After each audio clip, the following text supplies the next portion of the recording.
DM to someone I like. Come on, be a guest. Alright. If it's just Chang and Denhoff, it's a yapping duet. Wet. Okay.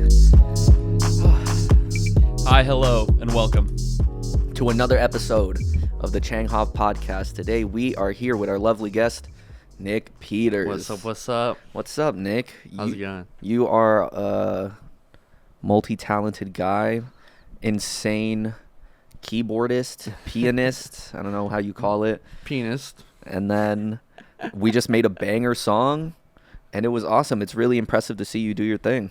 Thank you, man. Thank you. Yeah, thanks for having me here. Yeah, thank you for being here. Thank you for being here. Yeah. Okay, so we like to start off these episodes with a little segment that we started this season called the Changhoff Conversation Cards. Ooh. So we have this pack of cards. We shuffle them. You pick 3 cards. Each card is linked to a question. You get to choose which one you answer. You get to choose which one AJ and I answer. Oh. And, yeah, we'll just go from there. All right. And we'll just see where that takes us. Yeah. Yeah. Go with the flow. So, nice little shuffle. All right, Nick, 3 cards. Okay. Gotta make these good. There we go. Nice. All right. Look at them and then I choose. All right, so, well, I'll tell you what the questions are first. Okay. We're in the process of having custom cards that have the question on it. Okay, But for now, okay. all right. So go ahead and tell me what the cards are. We got 7, 3, 5. Or what are the You need suits? the suits. 7 of diamonds. Okay, so let's do one at a time. So 7 of diamonds. 7 of diamonds is what's the wildest idea you've had that you didn't pursue? Next card. Okay, next card. 3 of clubs. 3 of clubs. 3 of clubs. Who brings out your best creative energy? Okay. 5 of hearts. 5 of hearts. 5 of hearts. What do you value most in a friendship? So of those 3, let's see. We had the idea that got away. What's the coolest idea you had that you never went after? The second one was. What was the second one? Who inspires you the most? Yeah. Creativity one? Yeah. 3 of clubs. Who brings out your best creative energy, and what do you value most in a friendship? So which one of those do you want to take? That's good. I would say maybe the friendship one. Okay. Yeah. Okay. And I want. Can I choose? Yeah, you pick which one of us. Okay. Yeah. I want to hear what your idea. Maybe what's okay. one idea you missed out on. And Okay. And then who inspires me creatively? Yeah. All right. Yeah. You want to go first? Yeah. Yeah. What do you value most in a friendship? So in a friendship, I think it's a little bit of a tricky question because some people are different, right? But I think overall, just consistency and consistency with what you say, being honest and doing what you say, because everybody can be nice, everybody can be a good friend, but you don't do what you're gonna say, and it matters. That's kind of sometimes the worst thing you can do to your friend, right, or somebody you love. And yeah, I'm all about just, I think, being honesty. Honesty is one of the most important things, in a bad or good situation, with whoever you're dealing with, So probably that for sure. Yeah. Yeah. That reliability is really important. I think that's what builds great friendships. Yeah, because you don't have to be working together to, be reliable. It doesn't just have to be, tasks to do, but just the reliability of, being there and just meaning what you say and not trying to be, I guess, fake, or whatever, Yeah. Yeah. Like some of that too is not over-promising yourself. Yeah. Yeah. So I think sometimes we say, oh yeah, I'll do this and I'll do that and I'll do this. And then it comes down to doing all these things. You're like, oh man, what promise am I going to break? Yeah. And I relate to that because that's something I do is, I like to do a lot of things and I want to do a lot of things and I do, but sometimes I get a little ahead of myself and, I think I could do a little more than I can or time than time allows, so yeah. And it's always, and also it's like the whole reliability and like consistency thing doesn't even have to be like, oh, we talk every day or we like hang out all the time. Yeah. Because there's some great friendships out there where like you don't talk to them for months at a time, Years, maybe even years, and then but I've when got you a friend do, like that, when you get back together, you pick up right where you left off, like nothing ever happened, and like sometimes those are some of the best friendships. Oh, absolutely. Yeah. Matter of fact, I have a friend who we met playing Rainbow Six Siege, which is a video game. And we first met, and I found out he was a musician. I found out he lived in Florida. And then I found out his dad was the boss of my piano teacher at the time. Wow. And I met him playing video games, right? And, to be honest, we're being pretty stupid, right? You're just yelling, being kind of stupid, having fun. But, and then he became my roommate and everything. We're still friends. But, sometimes we won't talk for years. And then we hang out like it was, like we just seen each other last week or something. But yeah, it was that reliability and just everything, being a friend, but also just, staying locked in with each other, even if you don't see each other for a while. Yeah, absolutely. All right, Jacob, who brings out your best creative energy? Who brings out my best creative energy? I mean, it's like I sound like a broken record because every single time I get a question like this, I always just default to AJ. Yeah. I just default to you. But let me try to like switch it up a little bit. Who brings out my best creative energy? I can give you a spin on it if sure. Go ahead. So maybe like, is there anybody that comes to mind that like brings out a side of you that doesn't normally come out?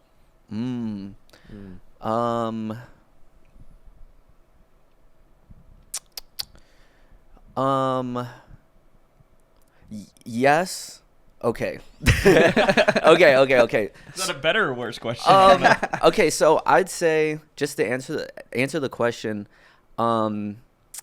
what immediately came to mind was one of my ex-girlfriends.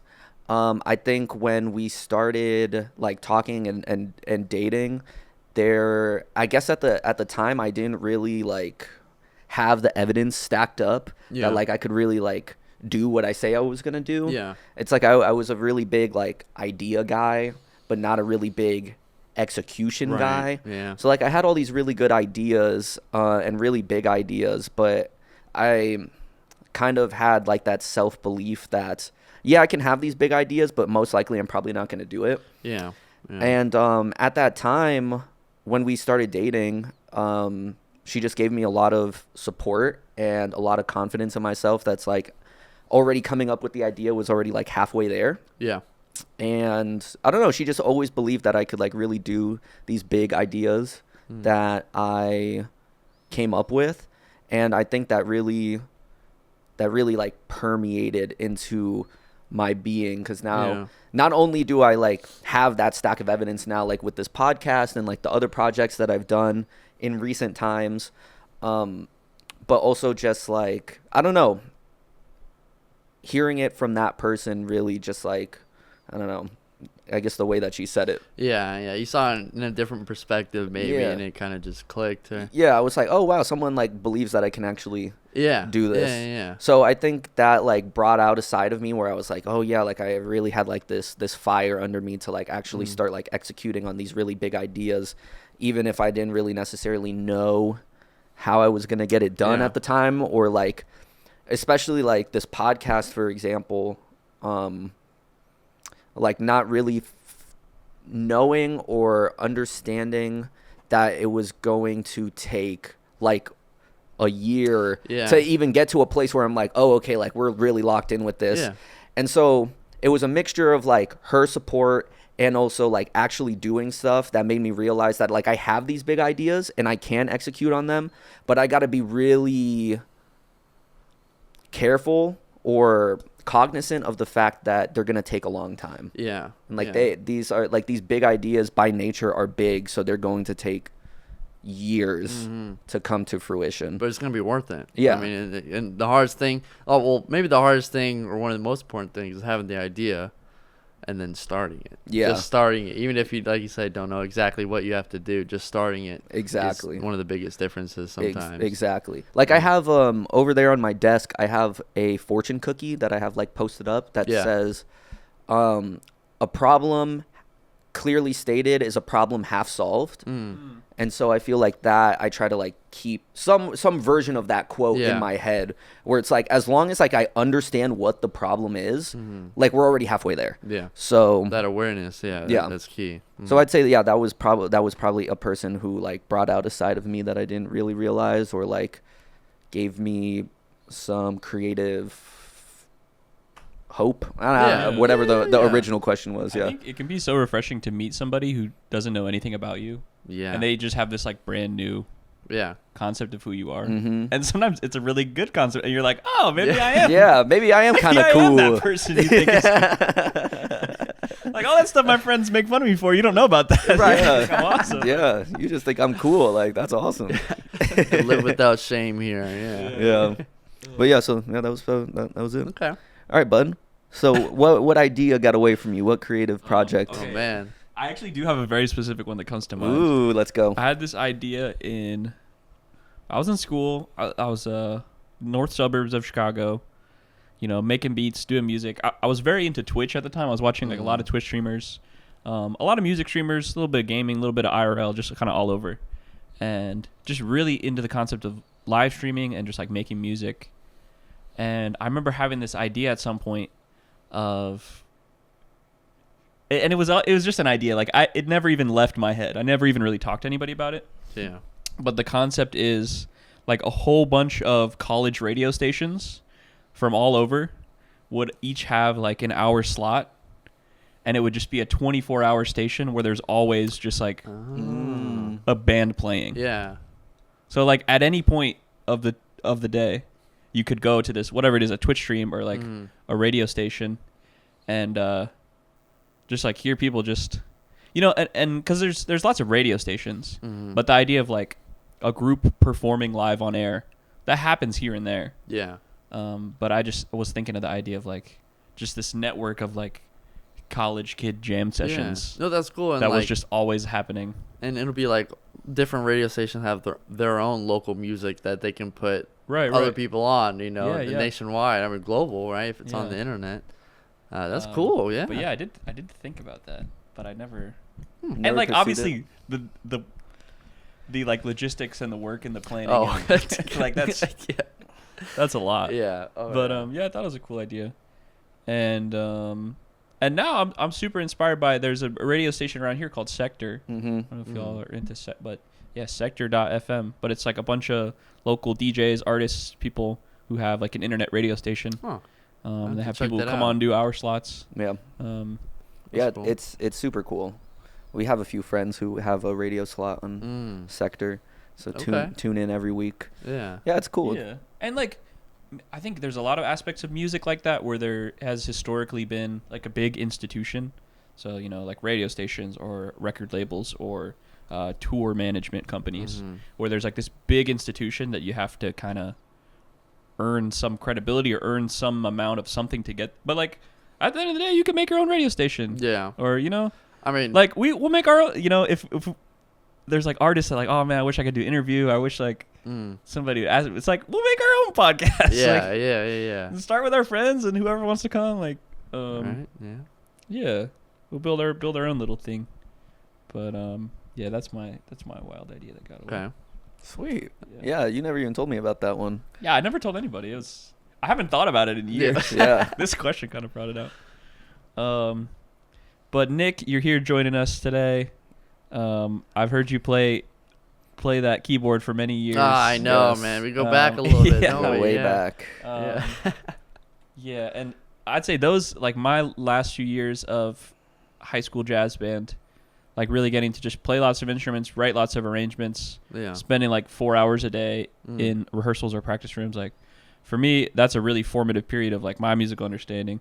So Yeah. like all those people that were around me at that time, yourself included, Yeah. are very much in, you know, that part of my brain that was built at that time. Yeah, same, yeah. So I remember it was like the end of the year, maybe my freshman year, and we were in the jazz band or the theory room or whatever, and you were just showing G some songs that you were playing. I was like, man, dude, like AJ, I want to play some chords like AJ, you know, like no way. that's not because you weren't like, you know, I guess you're not like a piano player, like, you can play the piano and you got some cool chords. I remember I was like, I can't even play chords like that. Yeah, I'm still in like root position and trying to like, oh man. But yeah, looking back now, it's like, oh man, all those people, I still know them. I can still talk to them, and yeah, it's cool to look back. And all that was. I feel like I had such a sense of just like this, like. I had the feeling that I imagine people felt when they like found a new continent. When I would just like I'm just alone in a practice room. Yes. I'm not supposed to be playing piano. I'm supposed to be playing bass in the orchestra. Yeah, I'm you're supposed an orchestra major. I'm like hiding in the practice room, like playing this voicing that I just found out about. I'm like, whoa. Yeah. That's the piano's out of tune, so it probably sounded bad, but I was used to it. But natural chorus, just really extreme.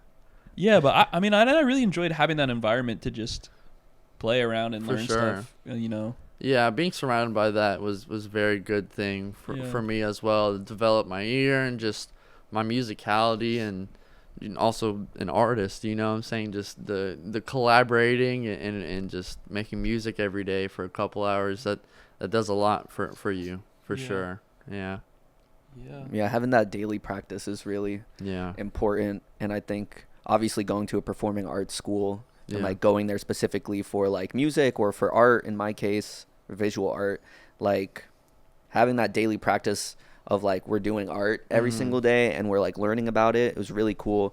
And like I was the visual artist, so like I spent a lot of time over in that part of the building, but I also did spend a lot of time in your guys' part of the building where all the musicians were, just because like so many of my friends were doing over there doing music, and I loved it over there because like I can't play an instrument for shit, but like being surrounded by all those people, and I love music.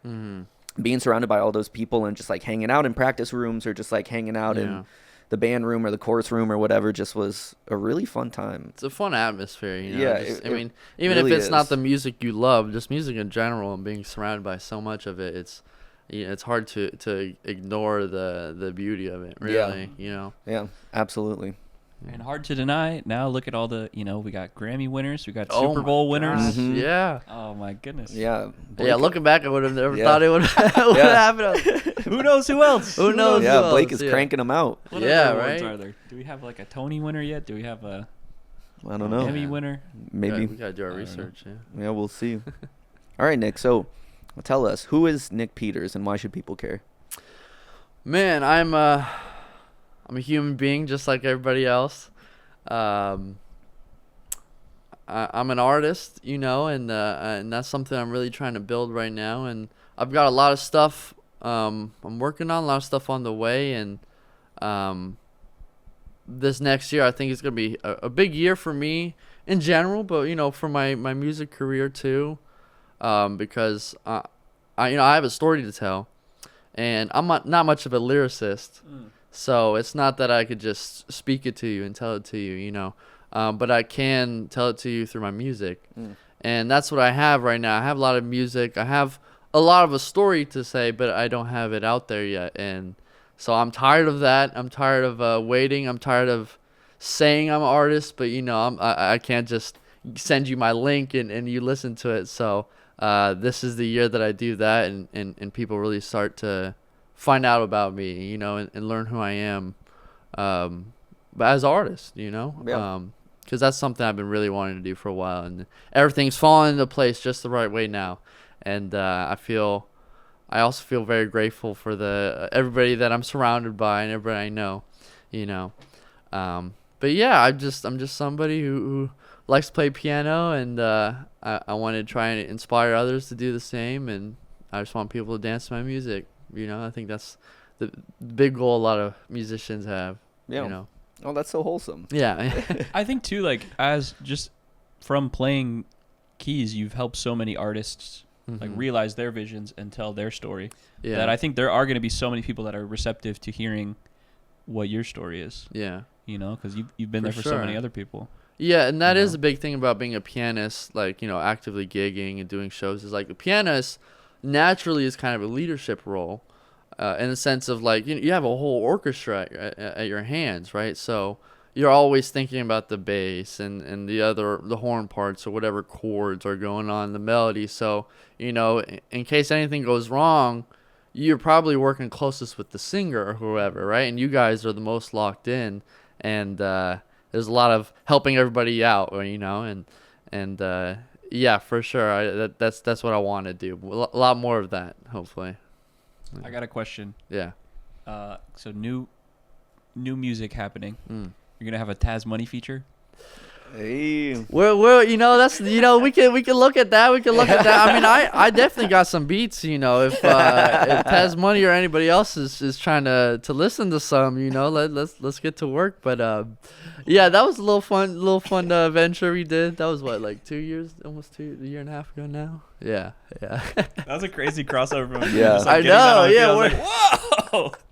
It's Same, funny, yeah. but no, it was really cool. Actually, I liked working with him. It and sounded beautiful. it his sounded team great. was so nice, and the venue was so nice, and yeah, I would love to do that more. But I have been like doing a lot of producing too, and that's always something I've been wanting to do. Maybe be a ghostwriter, or make some beats or whatnot, But yeah, that was a fun little moment. Yeah, that was awesome for me too, because like I haven't really like spent a lot of time around you. I'm sure like we ran into each other a few times over the years, but for the most part, like we didn't really know each other. For sure. But I knew of you. Yeah. So when I saw that Taz Money thing, I'm like, Nick Peters is there? Like, wait, what is happening? That is crazy. It was awesome though. Yeah. It was really cool to see. Yeah. I got a lot of stuff going on. Maybe some stuff you don't know about, but Okay. Yeah, because I'm Yeah. a big Taz Money fan. Like, Yeah?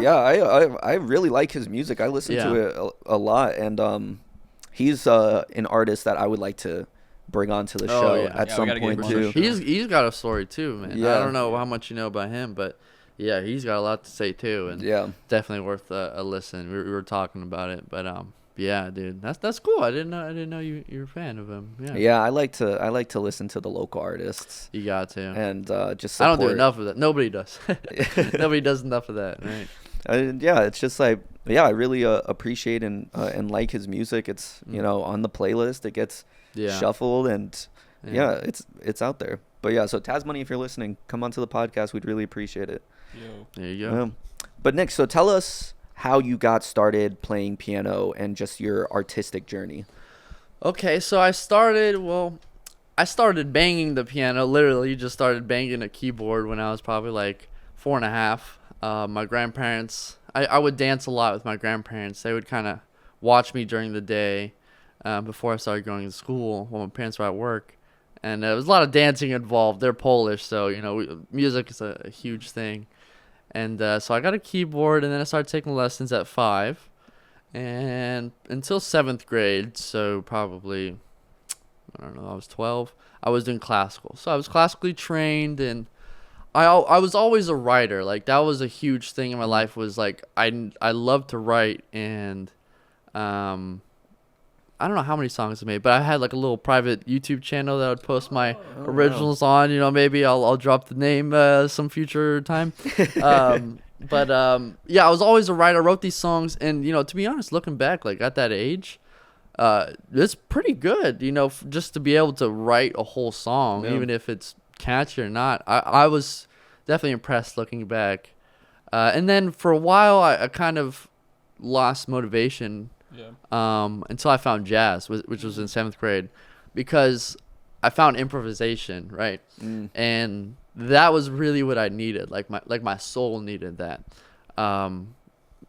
Just because I had so much energy, and I was a huge talker. I would just talk all the time, get in trouble for that.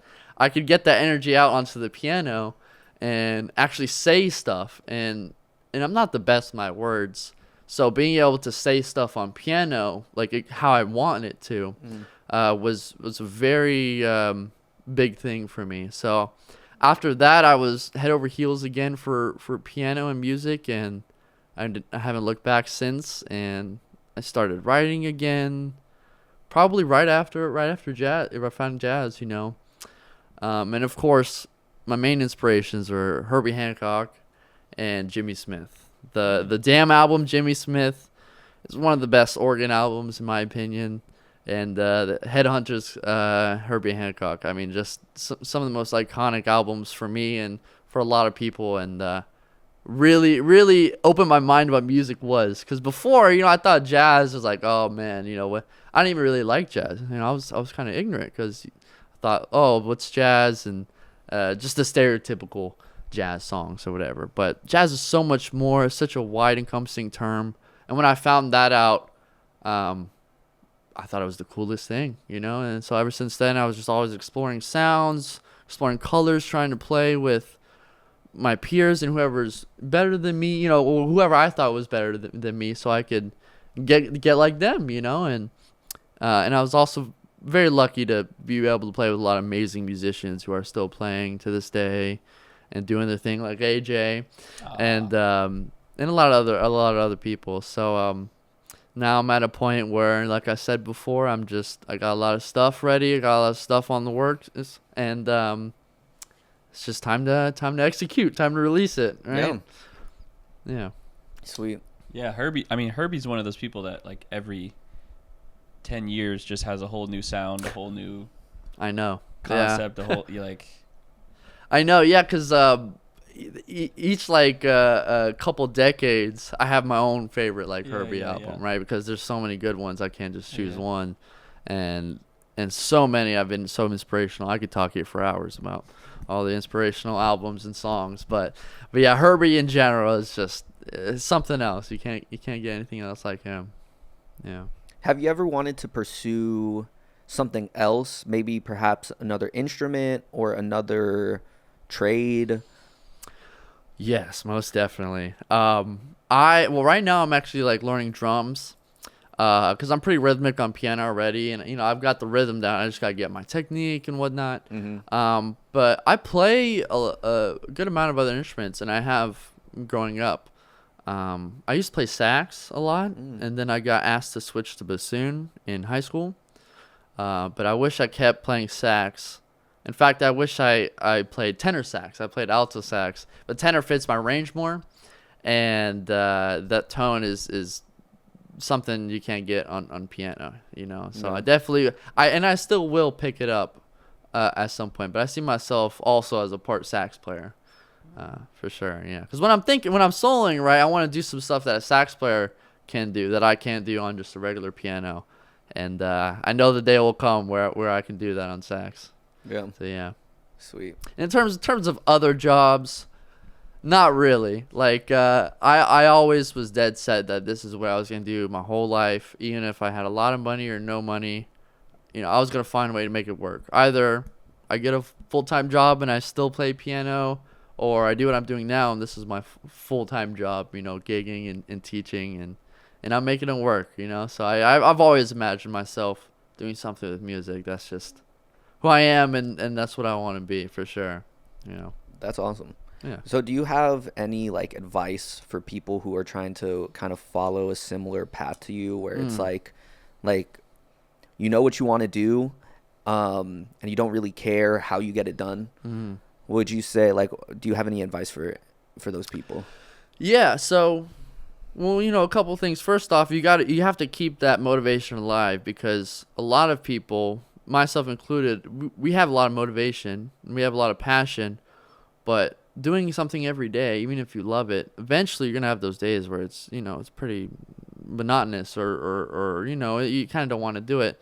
So you still have to have fun. That's one of the biggest things, is you have to make sure you're having fun still, right? But then secondly, meet people that are doing what you're trying to do. Going out there, watching these shows, meeting these people, that's probably one of the biggest things that can happen for your career, is just showing your face and getting known, right? How are people going to know about you if you don't meet anybody?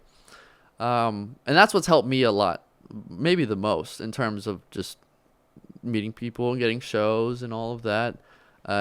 You never know who you're going to meet. And that's something else, is I treat everybody the same. I try to. I try and be respectful towards everybody. Because there's been so many times where this person, they look like they could be anybody. Maybe they look like, maybe they didn't dress the nicest or whatever. So I could have easily judged them or some type of way. And then we start talking, and this guy owns the place. It's like, oh, okay. It's like stuff you never would have expect can happen, and you gotta go out there and find it. And obviously practice. You gotta practice. You know, you gotta be able to do what you want to do or say what you want to say. All right, you can't say what you want to say if you don't know the words to use. Right. So for my instance, I gotta practice my scales or my chords. You know, or vocalists. You know, you gotta practice your tone. You gotta practice your scales or and all of those kind of things. You know, the basic things. That's definitely required. Yeah.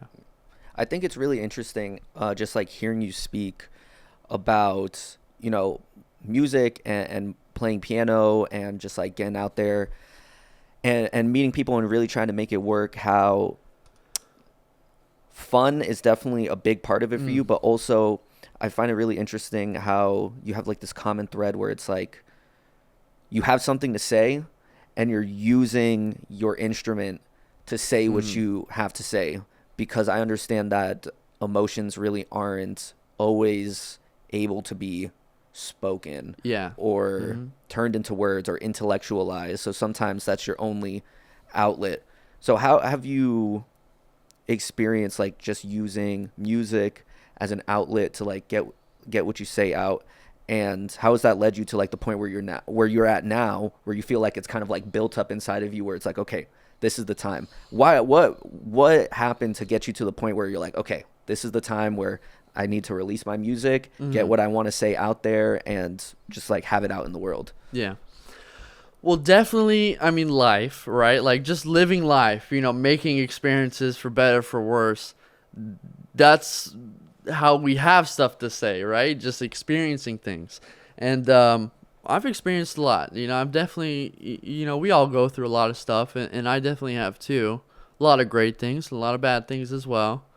And I know that I can inspire some people to get out there and say what they want to say too. Obviously, I want to be able to listen to my music and tell people, "Hey, go listen to me." But I really, really do want to inspire others, because for me, music is almost all about collaborating and sharing what you have with each other. You know, collaborating doesn't have to be, oh, let's work on the same song. Just listening and you know, kind of feeling out that song and you know, trying to see what comes to your mind. You know, how do you interpret it? I think that's what music is about, because that's art, right? Interpretation and just emotions and sharing those emotions through a different medium than just speaking. So yeah. And how do you feel about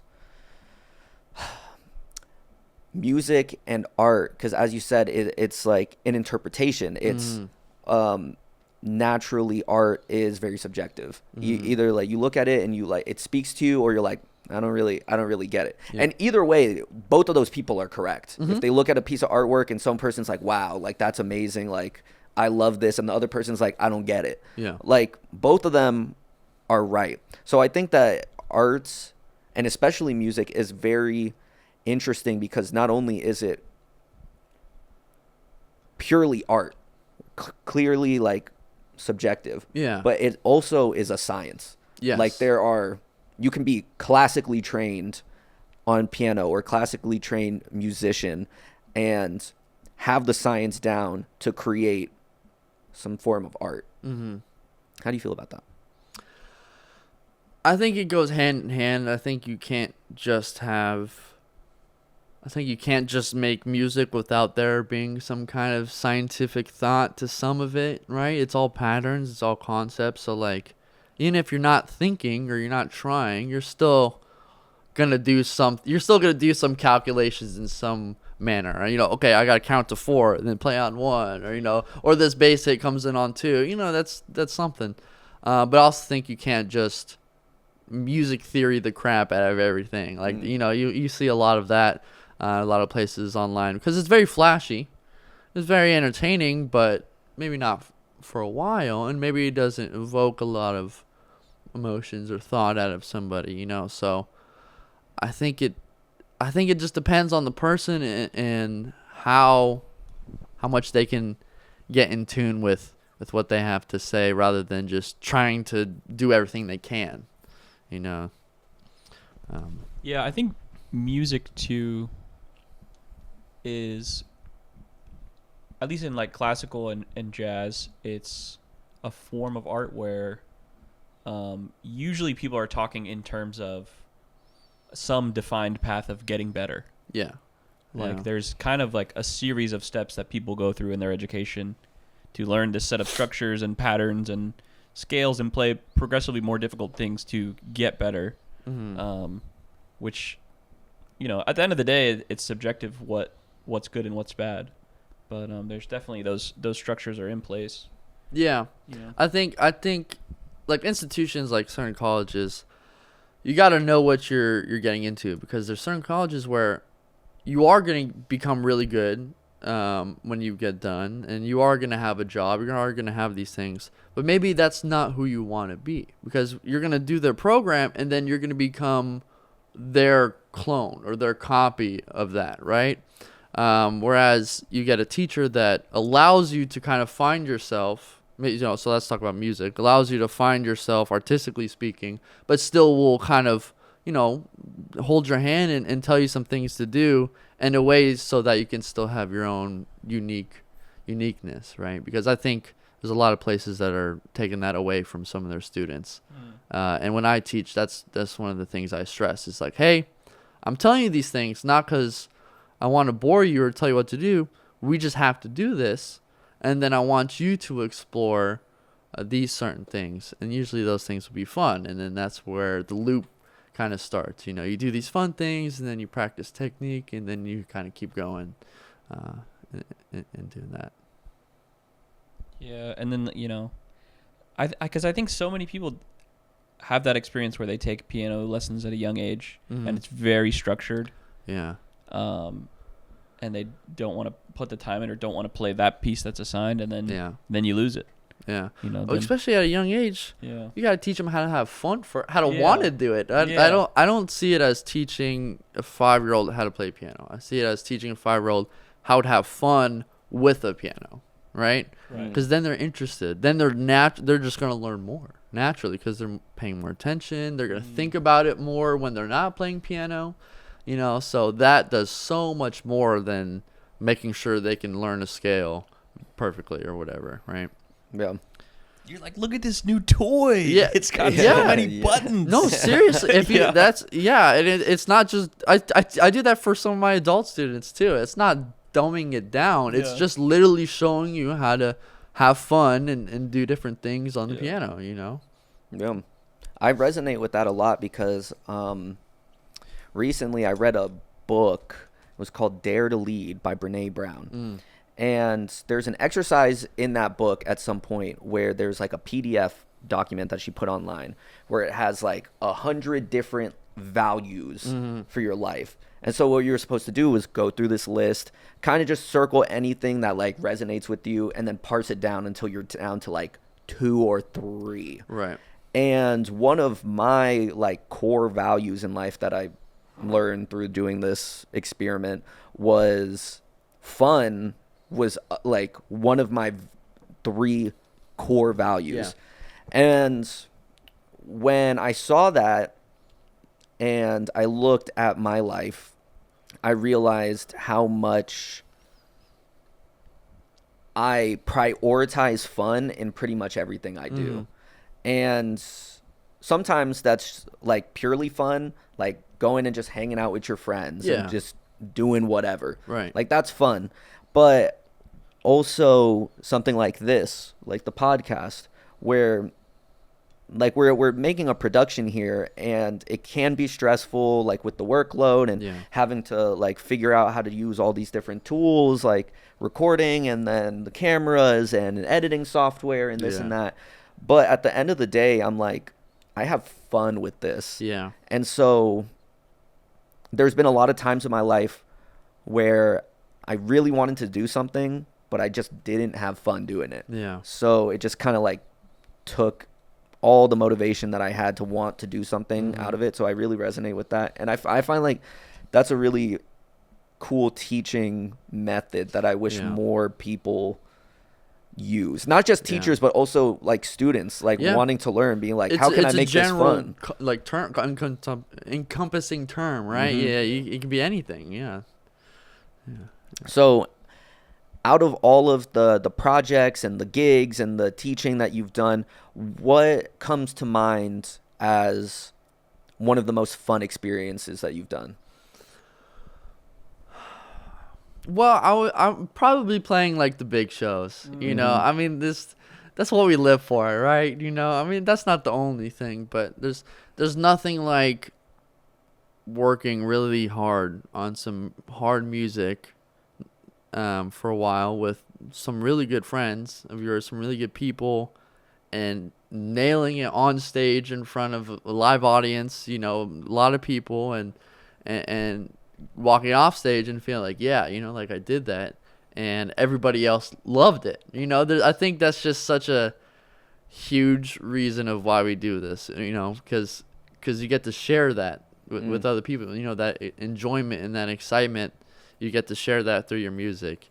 And yeah, that's definitely the best. That and teaching. Whenever like you get a student to like, it like clicks, Yeah. and then like the next week they did all their homework, and then the week after that they did more than their homework.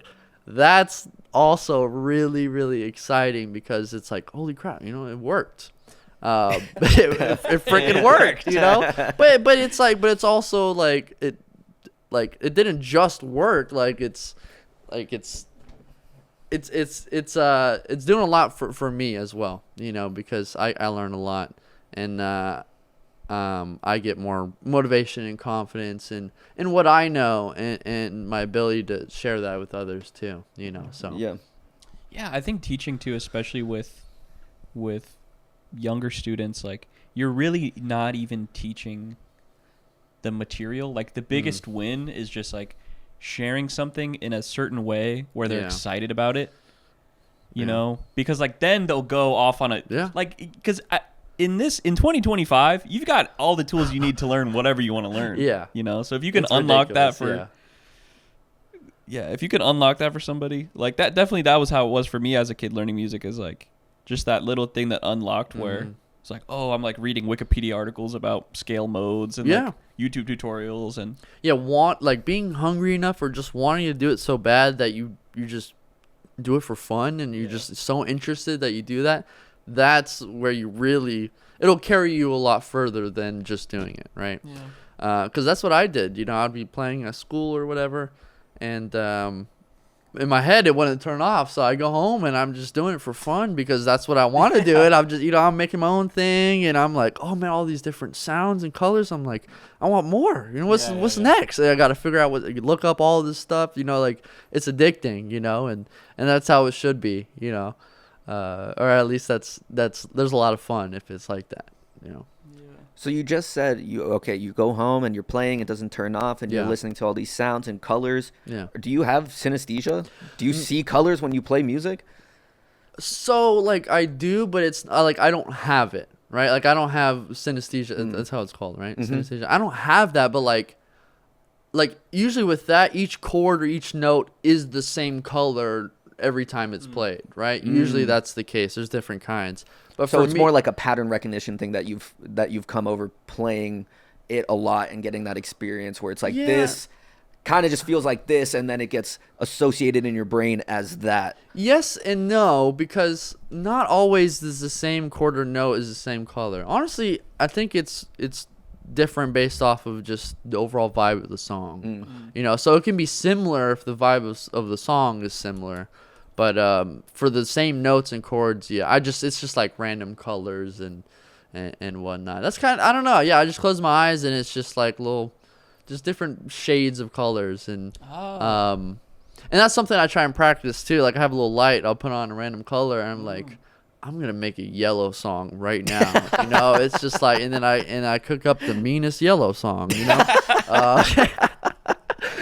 And then I'll be like, and I have, you know, other musician friends, and one plays piano. I'm like, all right, you got to cook up a blues song, you know, and then, you know, so it's fun. But yeah, that sounds a lot of fun. Yeah, maybe we should try that. Wait, that's so interesting because I feel like the word color is used pretty often, especially when talking about harmony. Yes. Just the idea of like different structures and different shapes that have you know, different quality, different, you know, like the color of a. But for me, I'm somebody that doesn't have any visual experience of music.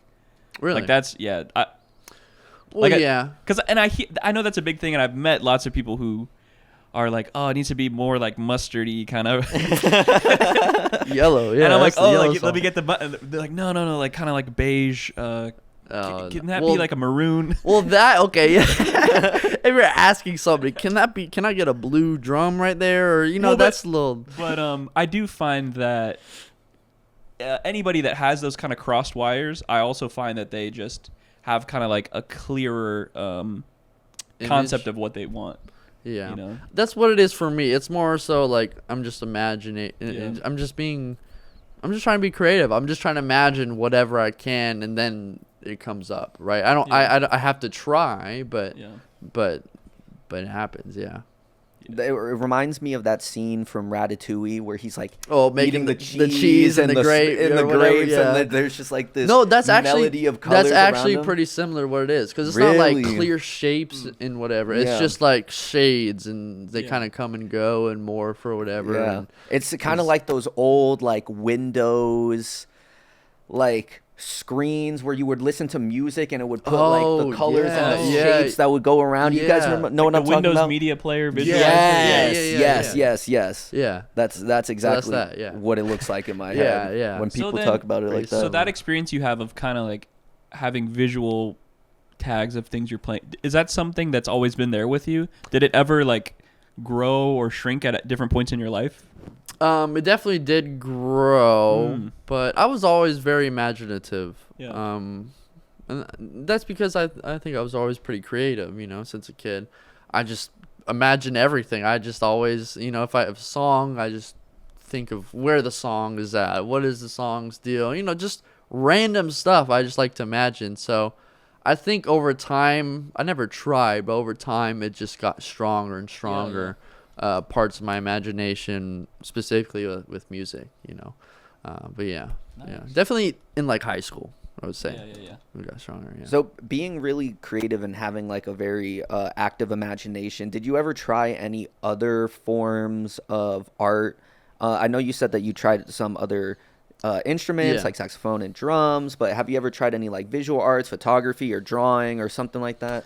So I have a little bit, and I've concluded that I'm not good at any of them at the moment. But Yet. I have a huge admiration and respect for all kinds of art. I think literally almost every kind of art, like painting art or visual art. I love it so much. I wish I could do that so bad, because I think it's one of the most pure forms of art. But I can't do it. My dad can do it amazingly. A matter of fact, so I have a lot of artists in my family, but no musicians. Ooh, So interesting. I'm like the only musician, and I can't do anything else. And writing, I find like poems and just writing very fascinating, and I like to do it, but I don't think like I don't know how to use my words like I want to be able to express whatever I'm trying to write. You know what I'm saying? That's kind of why I think I stick to music, because I can do that a little better initially, right? But I would like to do some visual art in the future, for sure. Yeah. And going off of the conversation of like having fun with stuff, I know earlier we were talking about that time around like 7th grade, you said, where it's like the piano was kind of like dying for you a little bit until you found jazz. Do you think at that point, if you didn't find jazz, would you have given up on piano? Would you have tried to do something else? Like what were you thinking about during that time, if you can remember? So, well, I can remember exactly what it is because it's still in the back of my head, right? I was always like, I always knew I loved music, and when I was a kid, I would imagine myself like when I was my age being like a concert pianist, right? So I'd have the little suit and everything, and that's what I imagined myself doing. But eventually I was like, how realistic is that? Because as a kid, to me, it was like, well, I want to become a millionaire, and like musician, that's really hard to do that with, It's like, Wait a second. I want to have Listen. I want to have a lot of money and What are the and stats on live this? that. Yeah. Wait, So these two paths do not align. Yeah, so when I was figuring out like what the value of money was, I was like, shoot. I was like, a little slap on the knee. And also it was just like like I just didn't like believe myself that much, you know. And I was a kid who it seemed like this almost impossible task. And for a while, I never believed that I could really do it, but I still wanted to so bad that I just kept doing it. And when I found jazz, that image became a lot stronger. And now I believe no matter what, I'm going to find success. And to me, I don't know exactly what success is for me, but I know it involves something with just playing with peers and trying to inspire others, and that's it, you know. As long, hopefully, you know, God willing, I make enough money to pay my bills, and that's enough for me. You know, good health, pay my bills, and play with my friends. Yeah, sounds like a good life. Yeah, good full life right there. Yeah, right. Yeah. Tale as old as time of the jazz musician. Gotta pay rent. Listen, well, yeah. Where am I gonna put my piano, man? Can't practice then. Well, I think that was the thing. I've heard stories of like the Harlem Renaissance days where jazz musicians would have like rent parties. Yeah. Where they would just play all night and just charge people to come in the door, and you just come and listen to music and like. Yeah, I've heard about that. Know, rent parties. Yeah. Like come and drink and dance and enjoy the music and help us pay for our rent. So that these musicians can have somewhere to live. Hey, you gotta respect it though. Yeah, it was brutal. Yeah. But yeah, that's definitely.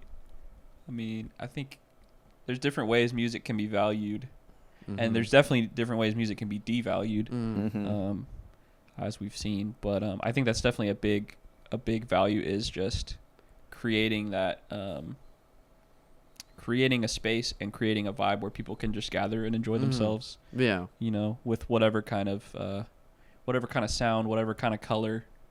Fits that atmosphere, but yeah, and gather around some sounds, dance or talk or ponder.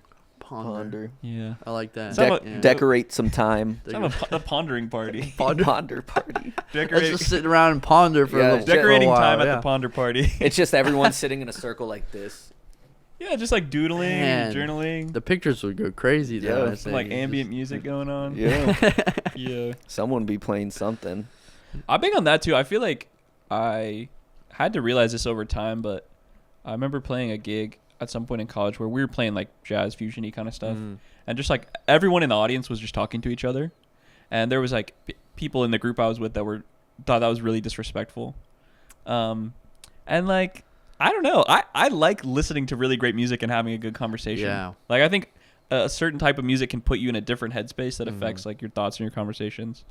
And I think jazz especially, like people will kind of tune out and talk to somebody. Yeah. If there's not a lot of words to hang on to, or they don't know the words. Yeah. They can't know the words because there aren't any. But yeah, I definitely stopped caring about at some point like people talking in the crowd. Yeah. No, for sure. I agree. Yeah. I guess it kind of depends on context, but yeah. But people are just having a good time. Yeah. And you're just decorating time with some sound. Yeah. And you just vibe out and have a good time. Yeah. Yeah. So I know you've been saying a lot, just like part of this journey of yours, that you find so much joy in collaborating with other musicians and peers of yours. And I found that too. I used to be someone who used to think that I had to do everything by myself. Yeah. And that like if I couldn't do it by myself, like there was no point in asking someone for help because I'm like, this has to be me. Yeah. But especially after doing something like this, like the podcast, where like it wouldn't be what it is if I didn't have AJ, or it wouldn't be what it was if we didn't have guests such as yourself who come on and like bring so much color and texture to just this whole experience. What have been some of your favorite collaborations that you've done? Oh man, favorite collaborations. Man, I haven't done enough. I'll tell you that. I have collaborations for sure, but I have a lot on the way, and I know there's gonna be sick. But so far I have to say, Well, I gotta shout out my boy Phenom. Shout out Phenom. I met Phenom maybe a year and a half ago, 2 years ago. and he's incredible. I didn't know who he was or anything. And he kind of took a little break when I first met him, and he was coming out of that break. But he's kind of a madman. Like he can just come up busy. with anything like off the dome. No, because I mean we made a song or two together, and I actually really like those songs. We just gotta like touch it up and everything. But like working with him, like he really is like a true artist and writer. He's very in the moment and he's about it. Like he can do it at any time. Because some people they're really good, but they may have to cook up at home all day and then come to the studio or whatever. And there's nothing inherently wrong with that, but just something about pulling up and not having anything and be able to do whatever you want. I love that, and I love his artistic view of a lot of things. So I'm excited for some of the work that we will be doing, and he's been doing a lot recently. He's got a lot of plans, so I think yeah, so far he's my favorite collab for sure. Yeah. Yeah, shout out Phenom, shout out Phenom. shout out Prism Fest. Yeah, right? Prism Yeah. Media. I'm not sure how they brand it, but I think that they're doing other Prism things, Fest, but something, yeah. But yeah, I think that too. Like, there's, Phenom is somebody I don't know too well, but Yeah. I definitely recognize the impact of, like, them doing their thing as an artist, but also just as a figure, like organizing bands, putting on shows. Yeah. You know, do the video for so and so, make beats with so and so. Yeah. Yeah, we definitely need. And it's hard too, Yeah. cause I talking to him and knowing some of the stuff behind the scenes, like it's a lot, and it's not cheap either. But it Yeah. takes a lot of just drive, and he has that. So it's good to see that. I think too, one thing I'm thinking about when you say that is, like, when you hear a song from an artist, like, you're judging them off the product, like the end result of everything. But sometimes it is such a striking experience to be working with somebody and you're seeing, like, their process. Yeah. Yeah. You know, because it could be completely different, Yeah, but and, it still works. Yeah. I think that's the thing that is I really geek out about, and I think is, like, so insane, is, like, these people who develop a process or just have a way of thinking, and, like, Yeah. that, I think, because then the product comes. Mm-hmm. I think if you're too focused on the product and polish and cleaning up this thing you did versus, like, just putting the time into the repetitions of making things and all those little intangible things that come with it, I think. Yeah, because then you become a perfectionist, and like, man, it's good, but it's also bad because then you're not gonna release stuff much, It's Yeah. and having that process, just knowing, okay, this, and then if there's anything else extra, I'll just slap it on later. but it's so interesting too, like, this format of everybody that comes on the show, we make a song in a few hours, and just getting to see, like, everybody thinks about things a little different. Yeah. And some people some things come so easy and some things take them so long, and then for other people it's the complete opposite. Yeah. Yeah. We did pretty quick Yeah, today, right? we cooked up. Yeah. We cooked up. Yeah, You guys quick. cooked. You guys cooked for real. Yeah. And it has been really cool, especially me, to witness the studio sessions as someone who isn't trying to be an artist or isn't a musician or plays an instrument or anything, and being able to see not only, like, AJ's process, because I've pretty much listened to every single song that AJ has ever made, and like seeing him grow and work with these different people and seeing everyone's process too, and, like, exactly, has been really eye-opening and very inspiring, and also has helped me a lot too, just, like, feel more comfortable just trying different things, like writing a verse for one of these songs, or having my little input. But as we've progressed through the show and the season, and we've worked with more people, I found myself giving less and less input just because I don't have to. Yeah. Like, it comes naturally. AJ does his thing, you do your thing, the artist, whoever is here, does their thing, and, like, there's not really a lot for me to input anymore, and I don't mind that at all. Actually, it's just, like, really cool to see stuff being made, and especially, like, here in this space that I've made, because I came into here with the intention of, like, making it a creative space where people can come in and just, like, do whatever they want to do, and, like, seeing it come to fruition and, like, being a part of it, and every week, like someone's in here and we're making a song that I'm Yeah. like, fuck, that is Yeah. good. Yeah. God damn. That's what it's about. Yeah. Yeah. I mean, that's some of the most fulfilling stuff. Is just like every week more people. You build a real sense of community. You Yeah. know, and then a year, 2 years down the line, you look back and be like, oh, look at all the cool shit we did. Oh, it's on YouTube. You know, you can all check it out. Yeah. I always think that like future me is going to be so thankful for all of this stuff, regardless of if it goes well or if it doesn't, we quit or something changes, Yeah. right? I'm going to be so thankful for this because I can always go back and look at this time and see like, wow, look at all the stuff that we did. Yeah.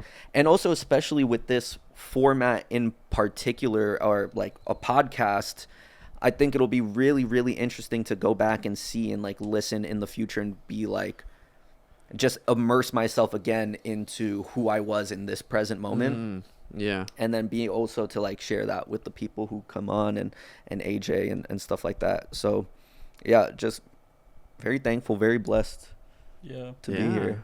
Yeah. It's actually kind of thinking back to the conversation about like when you have a lesson with a student, like that's the most rewarding thing is them to just like have that excitement. Yeah. I almost feel like that's what I hope is the impact of these sessions, even more so than the songs we make, because we like make a song and I like the songs we make, but if somebody can like come and work in an environment and leave with like some kind of new perspective or new confidence or new understanding of like, oh, like I could just make a song in a couple hours and like maybe there'll be things I want to tweak, but it can be mostly there. It doesn't have to be, because sometimes people they think about the whole, okay, I need a 10-week rollout.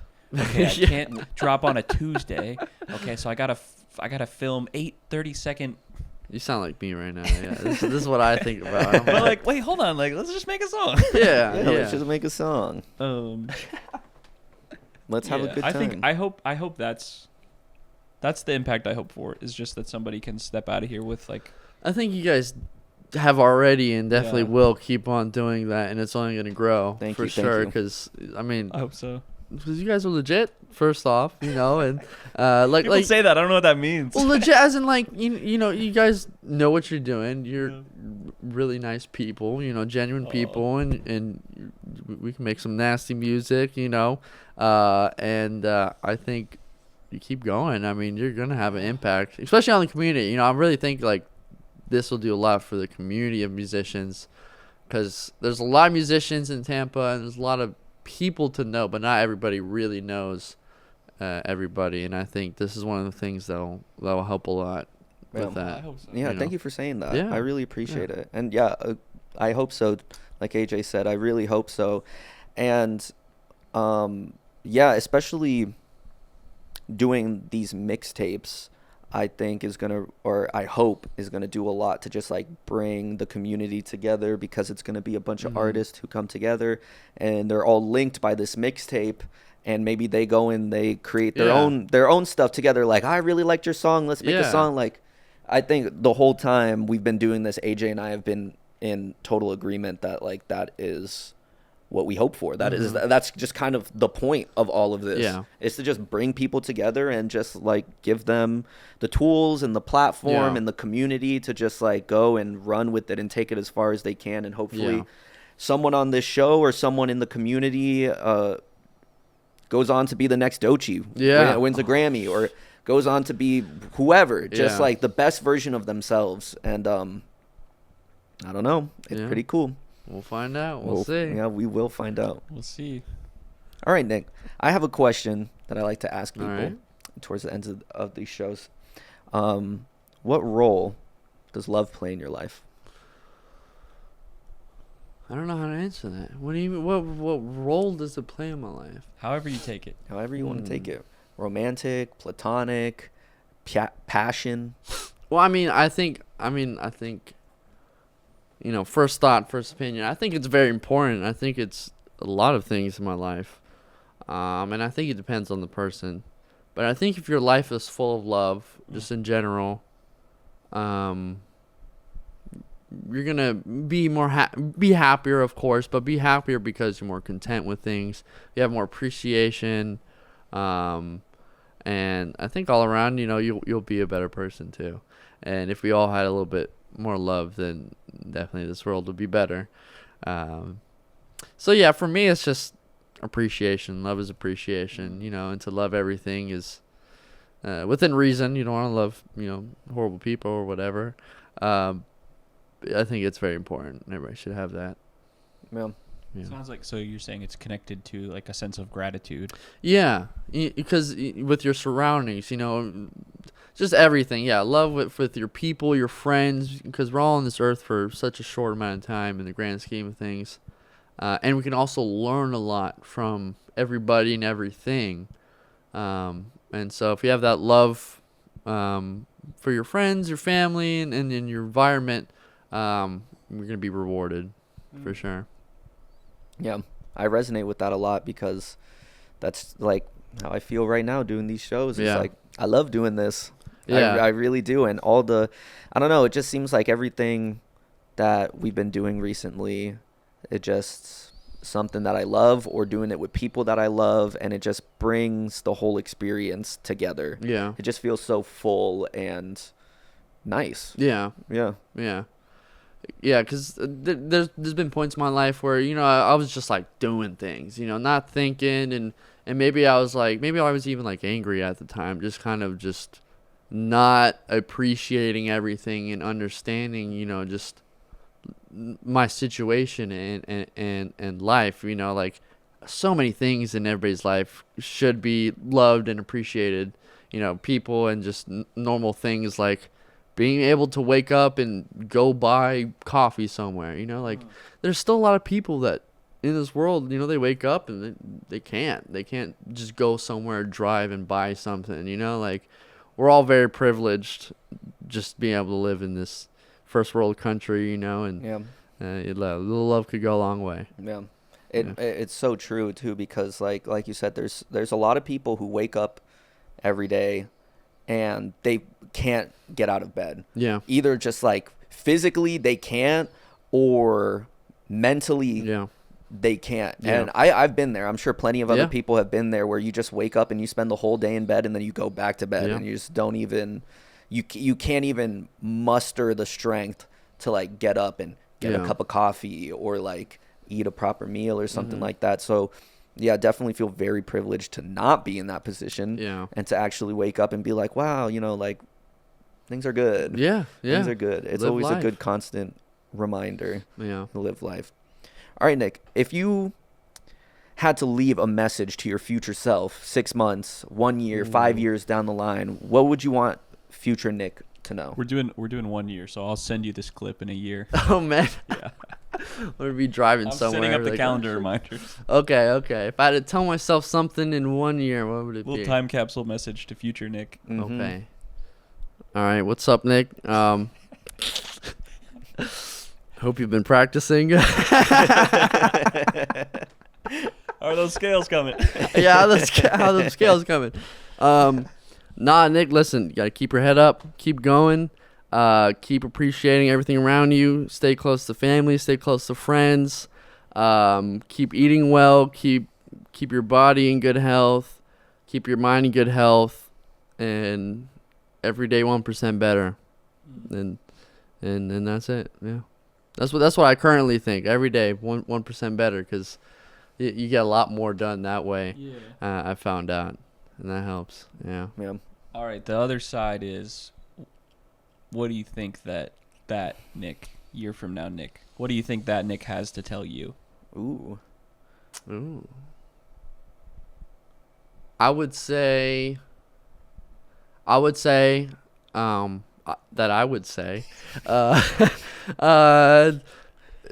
to believe in myself and to keep going, and just to take a step back every once in a while and breathe and just acknowledge that I've came a long way, and a lot of people I'm working with have came a long way, and that I've done a lot, and I will do a lot, to continue to do a lot, and just try not to stress, enjoy life, and just keep doing what I'm doing. 1% better. 1% better. 1% better. Every day. Yeah.